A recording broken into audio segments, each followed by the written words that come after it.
তো হ্যাঁ বন্ধু বল। জীবনে অনেক পাপ করছি, অনেক গুনাহ করছি। হ্যাঁ, হ্যাঁ, সবকিছু থেকে আমাদেরকে পানাহার নিতে হবে। সেটা কিভাবে নেবো বন্ধু? সেটা বন্ধু তোমাকে আমি বলি। এই তো রবিবার থেকে পবিত্র মাহে রমজান। জি।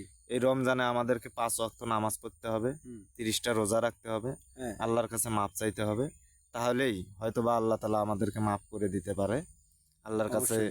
চোখের পানি ঝরাইতে হবে। তো প্রিয় বন্ধুরা, ইনশাল্লাহ। আপনারাও 5 ওয়াক্ত নামাজ পড়ার চেষ্টা করবেন, 30টা রোজা রাখার চেষ্টা করবেন। এই রমজানে আমি, আপনি, আপনারা সবাই সবার পাপ মোচন করার চেষ্টা করি।